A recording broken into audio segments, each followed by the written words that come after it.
It's a common misconception that you can't open a United States LLC, you can't gain access to the U.S. markets unless you're a resident of the U.S. or a citizen of the U.S. That is completely wrong.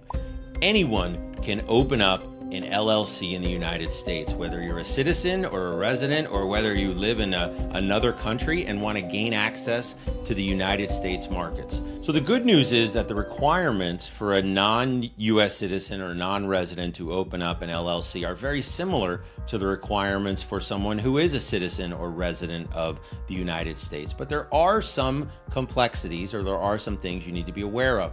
In this video, we're going to talk about 3 things that will help you make the decision as to whether you should open up a United States LLC or not. Number 1, it can take a little bit longer to get started. Not at the state level where you're opening up your LLC, but at the federal level where you need to obtain an employer identification number or tax identification number. So if a United States citizen or a resident wants to obtain an EIN, they can do it very quickly, and we can help you with that, or we can get it the same day. We can get you an EIN so you can open up a business bank account, so you can really start to go forward with your business. We can get that very quickly. The foreigners or non-U.S. persons, non-citizens, basically anyone who doesn't have a social security number, will need to obtain an FEIN, so a foreign EIN. And unfortunately, that has to be done through a paper filing.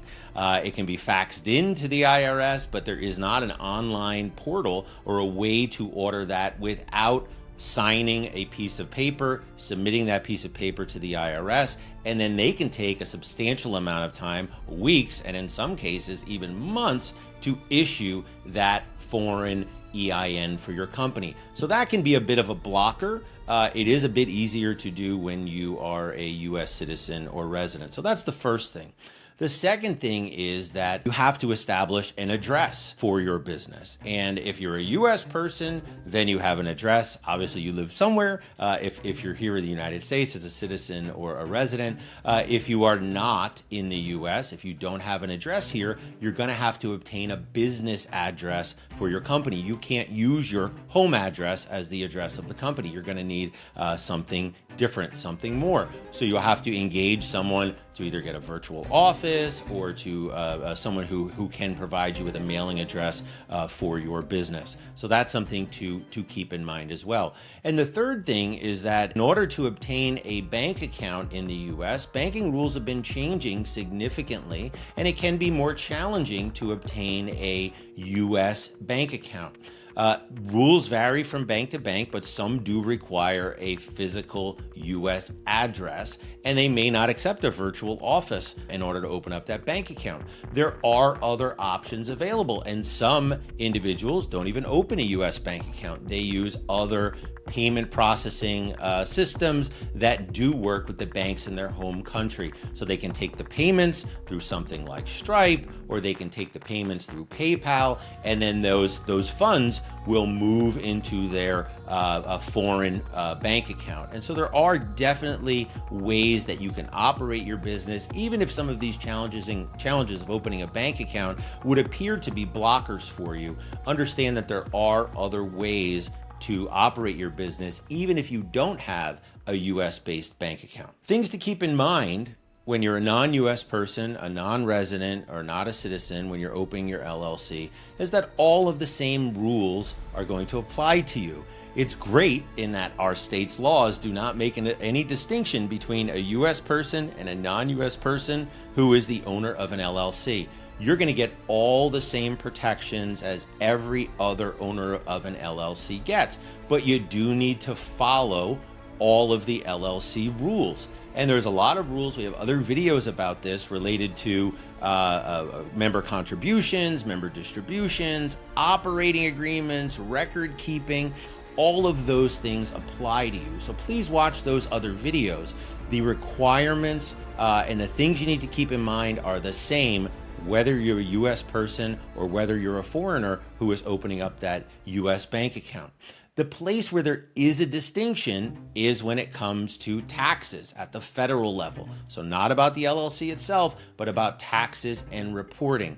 And there's international tax policy and law, whether it's treaties that are involved, taxation in your home country, taxation in the United States, the source of your income, the location of the taxpayer. All of these things can come into play. And so you should have a good understanding of how taxes will work for your LLC. It can be complicated. International tax can be complicated, but don't worry. We have teamed up with great partners who can assist you no matter where you are in the world with ensuring you meet all of your federal filing requirements for your LLC.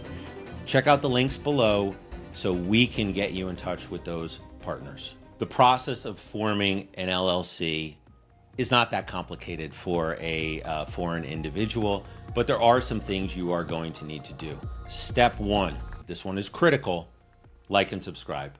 If you're getting a lot out of this video and you would like to learn more of how to run your LLC, how to form your LLC, and how you can best protect yourself, please like and subscribe below. That's really not step one. Step one is to determine what state you should form your LLC in. Many individuals in the US will form an LLC in the state where they live because that's where they're going to be doing business. But when you are outside the US, you're not constrained by that. You may be doing business all online. You may never step foot in the United States. You may not have a warehouse here or a storefront here. And so in that case, you have a number of different choices. Some make more sense for entrepreneurs who are going to be going the funding route. They're going to be getting venture capital and investors and going the sort of Silicon Valley founder route. Many of those individuals will form their company in Delaware. Delaware does have higher fees. Delaware can have more complexity in the filing, and it can be a bit challenging to work within all of the rules and restrictions that apply in Delaware. Delaware typically only makes sense, again, when you're going that route, the Silicon Valley, the founder route, raising capital. The other route, and this is our recommendation, I'm a bit biased because I am licensed in Wyoming, but Wyoming is a great choice if your company is not going to go that route. It's just going to be one or two owners. You're going to be doing things. You're not raising capital. This isn't the next Google you're forming. You're looking to get access to the US markets. Wyoming is a great place to form your LLC because it's inexpensive. It has very flexible laws, low record keeping requirements, and it's easy to stay compliant in Wyoming or with a Wyoming LLC. We've created a video on this exact topic to help you decide on your choice of state. Please watch that for more information if you're not sure about what state you should form your LLC in. So that's going to be the first thing, is to pick the state in which you are going to operate your LLC. The second thing you need to think about is, how are you going to comply with the registered agent laws? You must have a registered agent. The registered agent is someone or a company that you appoint who will accept a service of process for your company. Service of process is when you get sued. This is one of the requirements. You must name a registered agent. People who are in the United States may put themselves as their registered agent, and you can serve as your registered agent as long as you're in that state and you maintain a business address. Some people put their home address. I don't recommend it. But for someone who's not located in the United States, you are going to have to hire a professional registered agent. That's what we do for our clients. There's other choices out there, but you want to make sure it's someone you can count on. If your company is sued, is going to get that service of process, get that complaint to you as quickly as possible so you can work with your attorney to respond. The third thing you're going to need to do is file a document with the Secretary of State. It varies from state to state as to what it's called, but typically it's an article of organization. The articles of organization have basic information about your company. The name of the company, the type of LLC it is, because there are different types of LLCs, the business address of the company, the organizer of the company, the registered agent of the company. So there's a lot of different data points that go into those articles of organization.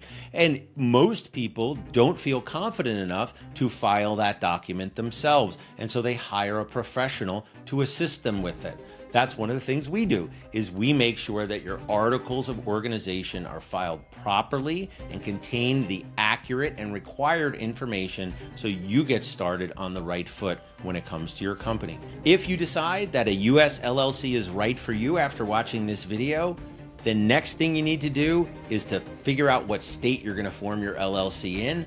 Watch the next video for tips and information about how to choose the best state based on your needs.